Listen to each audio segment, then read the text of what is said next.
Hey folks, we are up to week 10 of our AP Lit Vocab, and our words this week are kind of words to describe words. Seems like a funny way to categorize them, but that's kind of the best that I can think of.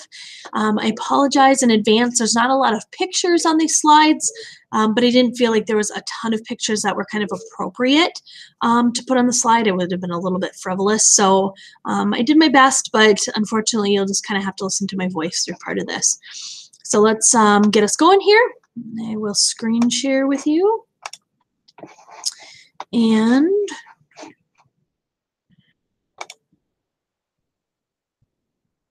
this is always the delayed part.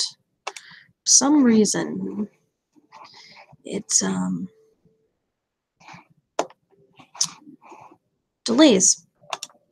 Okay, here, there we go. That should work a little bit better for you. So here we go. Our first word is oxymoron, and this is a word that came up earlier in the year because some people had a question about how this is similar to or different from a paradox. So an oxymoron is simply the combination of two contradictory terms that are joined together in succession. The combination of two contradictory terms that are joined together in succession. So lots of examples of this. One of the literary examples that immediately pops into my head is an example from Romeo and Juliet. After Romeo sees Juliet on the balcony, he says, "Oh, brawling love, oh, loving hate." He says, "Heavy lightness, misshapen chaos of well-seeming forms, feather of lead, bright smoke, cold fire, sick health." And he uses all of these oxymorons to explain his contrasting feelings, right? He falls immediately in love with this girl, yet he knows that he should not like his enemy. Other examples would be cruel kindness, jumbo shrimp, pretty ugly, living dead, sweet sorrow, deafening silence. Again, terms that contradict each other, but join together in succession. All of those are just two words. Whereas our next term, paradox, it's a complete statement that seems to contradict itself, but in fact it reveals some element of truth. So a paradox could be a sentence, it could be a group of sentences, but unlike an oxymoron, it's more than just two words put together. Some examples might be not having a fashion is a fashion. To bring peace, we must war. Someday you will be old enough to be young again. Here, example from Animal Farm. All animals are equal, but some are more equal than others. There's an example from Hamlet that says, "I must be cruel to be kind." And again, they seem like they should not be true statements, but actually when you start to examine them and examine the context of them, they're very true statements. Understatement. So an understatement is just a form of speech which contains an expression of less strength than you would expect. Contains an expression of less strength than you would expect. So saying it's just a little cold today when it's, negative 19 degrees outside is an understatement. It's obviously very cold. If you have food prepared by the best chef in the world and you say the food was tolerable, it's probably an understatement of, the strength of that food, for instance. A successful businessman, if he says, "I know a little bit about running a company," probably an understatement if he's had great success. Another example too from Romeo and Juliet, a literary example, is when Tybalt is stabbed when they're fighting, and he says, a scratch, probably an understatement because less than a page later, he actually dies from his wounds. So an understatement of his injuries. Litotes is one of my favorite literary devices. It is a figure of speech, and it's where understatement is used. So litotes uses understatement for a rhetorical effect, and it's by means of double negatives. So double negatives are used in litotes to create an understatement. Another way to think about litotes is that it's a positive statement that's expressed by negating its opposite expression. Oh, that's kind of wordy. Let me give you some examples. You are not wrong.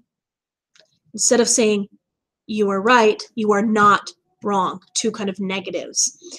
He was not unattractive, right? Instead of saying he was attractive, not unattractive. Or that was not bad, instead of saying it was good. One I use all the time is don't say you never learned anything. Okay, that's one of the examples of litotes. They aren't the happiest couple around. Would be a couple more examples. Hyperbole or overstatement. Literally, the word hyperbole means overshoot. So it's just a figure of speech where the truth is exaggerated for emphasis or for humorous effect. And actually, hyperboles almost always produce irony, depending on context. But so some examples, I put the horse here. Probably one of the most famous examples of hyperbole is, I'm so hungry I could eat a horse. Well, you're not going to eat the whole entire horse. That's an exaggeration and overstatement or hyperbole. Your suitcase weighs a ton. Again, doesn't literally weigh a ton. It's an exaggeration. I'm dying of shame. I'm dying here, right? You're not really dying. Again, used to over-exaggerate your emotions there. Idiom. Sometimes idioms are actually hard for native English speakers to fully grasp this concept. Idioms are actually very difficult for people who are foreign and come to the United States to try to learn English, because idioms are sayings or phrases or expressions where the literal meaning and the figurative meaning are different. And typically we mean them in a figurative sense, but when you're learning English, that's a really hard concept to understand. Two examples I have that I thought had pictures that kind of go with them. You're pulling my leg. Well, literally, we're not talking about pulling someone's leg, right? We're talking about tricking them or teasing them or telling them something that's untrue. And you can see how that saying you're pulling my leg would be really confusing to someone who doesn't understand kind of the ins and outs of the English language. And the other one I have up here is it's raining cats and dogs. Well, it's not literally raining cats and dogs, but it's talking about the how hard it's raining. Some other examples would be, will you drop them a line? Again, you're not dropping, like a fishing line or anything. You're sending a note. You're calling someone. Keep an eye out for that. Again, the eyeball's not coming out of your head, right? That would be the literal meaning, but you're watching out or being aware of something. I can't keep my head above water. Again, not so literal, but meaning you can't manage the situation, right? It's difficult to overcome, or it's difficult to stay on top of. Vernacular. Vernacular is a kind of a hard term to explain, but I might have to give you a little bit of history here. So first of all, vernacular means the native language of a population in a given country. And throughout history, the vernacular of a country is often different from the language that government documents and things were produced in. Typically, actually, and we're talking mainly Europe, government documents were written in Latin, and the average person didn't know Latin. And that was actually to keep the average person in the dark, right? You can't make change if you don't understand, right, the way that government documents are written, for instance.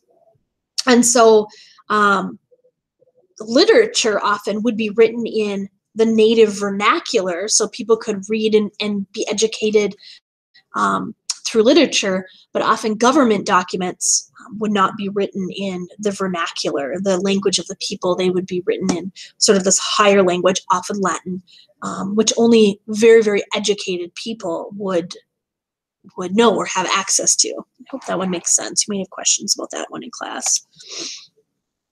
Dialect.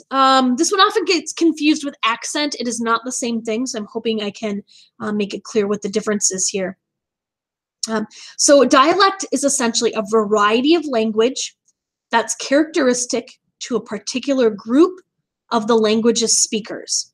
And that's often defined by regional patterns, social class, etc. So you can say that someone has a Southern dialect.